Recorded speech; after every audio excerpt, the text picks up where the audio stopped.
حدیث مبارک ہے ایاک وما یسوء الاذن، اس کام سے بچو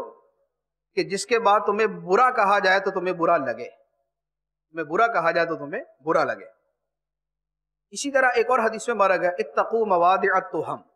تہمتوں کی جگہوں سے بچو، یعنی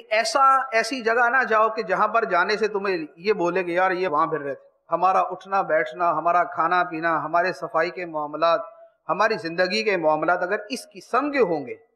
کہ جس سے سننے والا جو ہے نا وہ یہی کہے کہ یار انہوں نے زندگی میں کچھ سیکھا نہیں ہے، تو یہ وہ چیز ہے جو ہمارے کانوں کو بری لگے گی، جس سے بچنے کا حکم، اور یہ تہمت کی جگہ بنے گی۔ میرے میٹھے میٹھے اور پیارے پیارے اسلامی بھائیوں،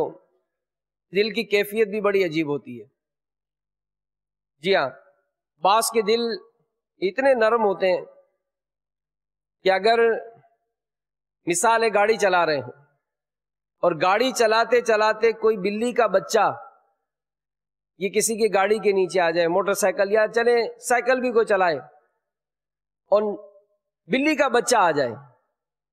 تو سارا دن نا کیفیت تبدیل ہو جاتی کہ یار اچھا نہیں ہوا، یار اگر وہ مر جائے کچل جائے تو یار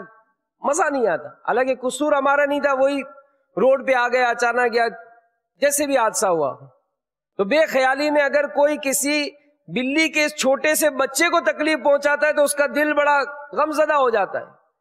لیکن اسی طرح کا ایک انسان ایسا بھی ہو جاتا ہے کہ جو کسی کے گلے پہ چھری پھیرتا ہے،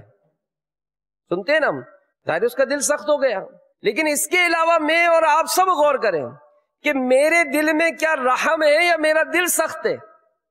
کیا کیفیت ہے؟ اسی ماحول میں ادنا کو اعلیٰ